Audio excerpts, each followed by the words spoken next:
Selamat malam para netizen dimanapun kita berada, salam inspirasi bagi kita semua ya.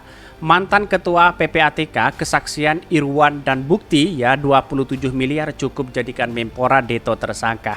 Ini ada apa begitu kan? Kok sekarang ya katanya sudah mengembalikan uang 27 miliar begitu ya. Dari siapa? Saya tidak tahu apakah dari Pak Deto atau dari siapa begitu kan. Seharusnya kan sudah ada alat bukti begitu kan ya. Untuk mentersangkakan ini kan sudah cukup begitu kan.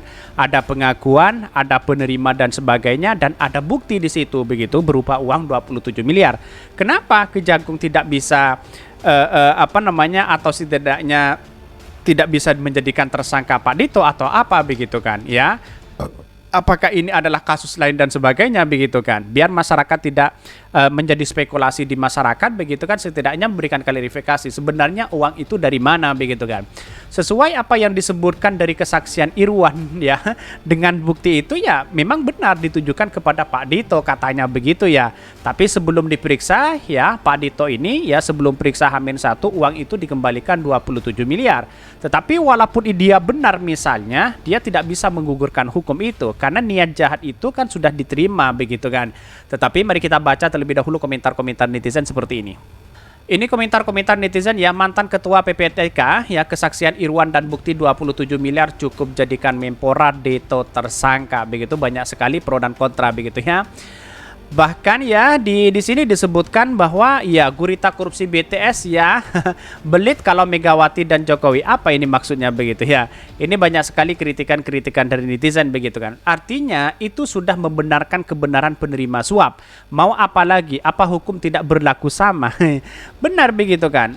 Mentersangkakan orang itu ketika dua alat bukti itu cukup antara penerima dan kemudian bukti itu kan sudah cukup sebenarnya itu untuk mentersangkakan orang di situ. Kenapa Pak Dito tidak bisa menjadi tersangka? Apakah kebal hukum atau apa begitu kan?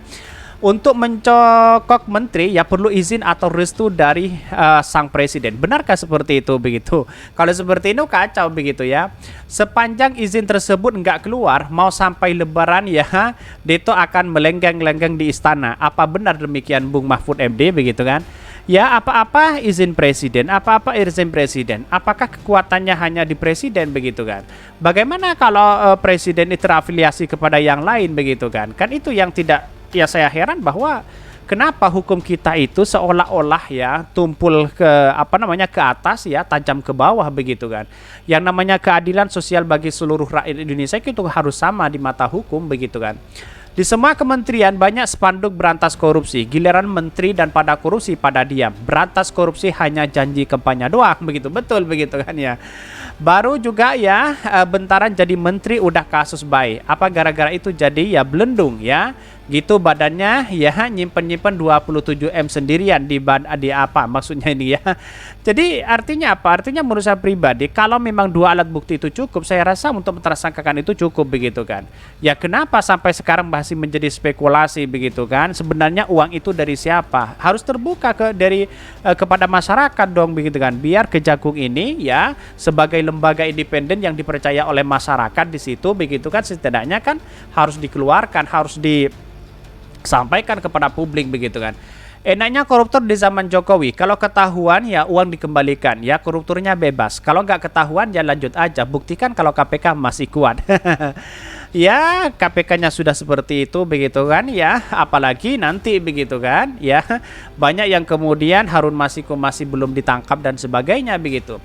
Kawal sampai pakai baju orange ya, jangan karena dekat penguasa setelah mengembalikan uang hasil korupsinya, kasus korupsinya hilang ya. Emang hukum ini punya nenek moyang kalian ya.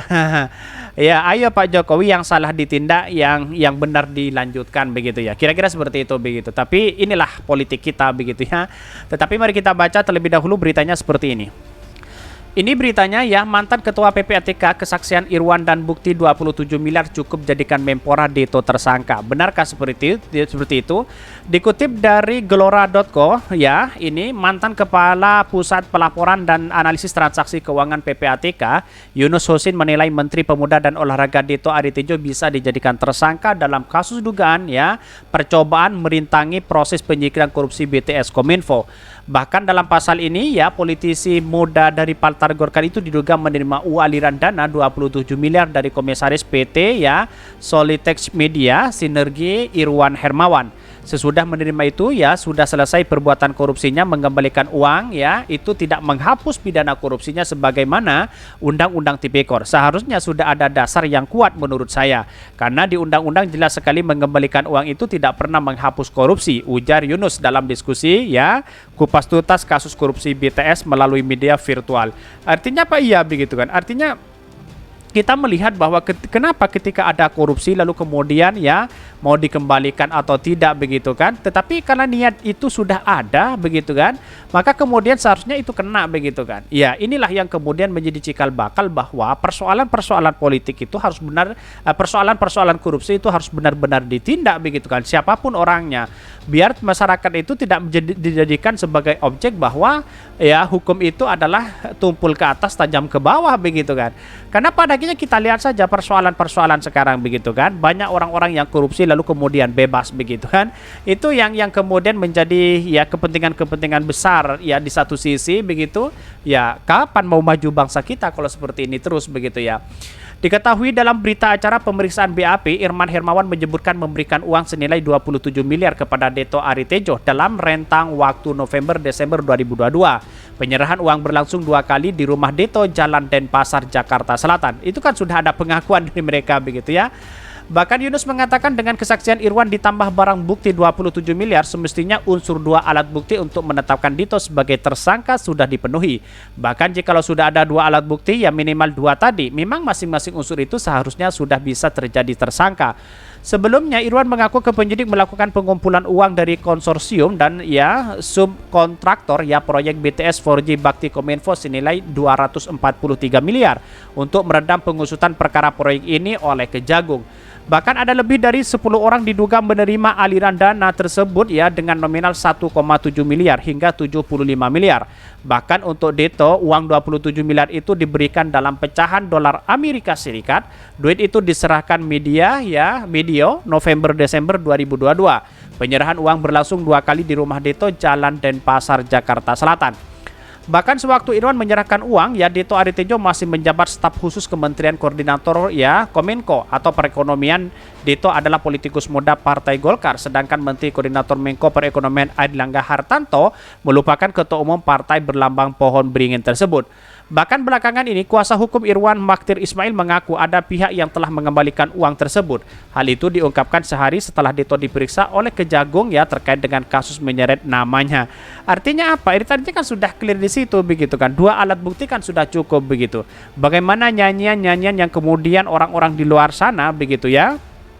Kenapa masih menanyakan bagaimana seperti Deto dan sebagainya begitu? Apakah uang itu benar diterima oleh Pak Deto atau hanya orang lain begitu kan? Kalau Kejagung mengatakan ini kasus lain dan sebagainya begitu, kenapa kok diperiksa dengan hal ini begitu kan? Karena ini menjadi pernyataan dari masyarakat, spekulasi dari masyarakat bahwa Kejagung ini tidak netral begitu kan, tidak independen kan begitu kan. Jadi artinya apa? Sangat disayangkan sekali begitu kan, bisa mengungkit ya bisa menangkap orang begitu ya dengan adanya korupsi 8 triliun, tapi tahu-taunya ketika ditelusuri di dalamnya dengan nyanyian-nyanyian yang kemudian tersangka di dalamnya, akhirnya ada orang yang mengembalikan itu begitu lalu kemudian tidak diproses secara hukum begitu kan. Itu kan aneh begitu ya. Ada apa begitu kan? Kok begitu kebal hukumnya begitu kan ya. Jadi inilah yang kita buktikan bersama bahwa yang namanya hukum itu harus ditegakkan apapun ya, siapapun kepada siapapun orangnya begitu. Mungkin itu yang kami sampaikan, tonton terus channel Hodari Podcast Rakyat ini karena ada berita-berita menarik dan viral setiap harinya. Salam para netizen, salam inspirasi bagi kita semua. Jangan lupa di subscribe channel YouTube Hodari Podcast Rakyat ini.